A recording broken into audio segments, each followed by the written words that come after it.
বাসার এই আয়নাটার দিকে চোখ পড়ার পর আমার মাথায় ভূত চাপলো আয়নাটাকে অ্যাস্থেটিক বানাবো। লেগে পড়লাম সেই কাজে। ১ম এই আমি নিয়ে নিলাম কিছু কালার আর আয়না একটু ছোট্ট ম্যাজিক করে আয়নাটাকে পুরোটা কালার করে ফেললাম সাদা পাথরটা ছেড়ে। কি করব মাথায় আসতেছিল না। হঠাৎ করে চোখে পড়ল কুন্দন। আর কোনো অপশন না পেয়ে এই কুন্দনগুলোই আয়নার বর্ডারে লাগাতে শুরু করলাম।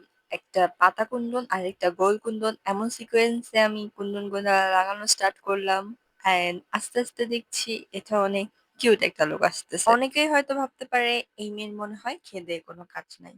যে আয়নাকেও এমনভাবে ডেকোর দিয়ে কুন্দন দিয়ে সাজানো শুরু করছে। আসলেই হ্যাঁ, আমি সত্যিই কোনো কাজ খুঁজে পাচ্ছি না। কিন্তু ভাবলাম কোনো কাজ খুঁজে না পেয়ে অন্যের পিছনে লাগার থেকে নিজের জিনিসগুলা একটু সুন্দর করে সাজাই। নিজেও শান্তিতে থাকি, নিজের আশেপাশের জিনিসগুলাকেও সুন্দর করে রাখি, আর মানুষকেও সুন্দর করে থাকতে দিই। যাই হোক, অন্যের পিছে না লেগে নিজের বাসার খুঁটিনাটি জিনিসগুলাকে সুন্দরভাবে সাজাতে শেখো। আজকের মতো আল্লাহ হাফেজ।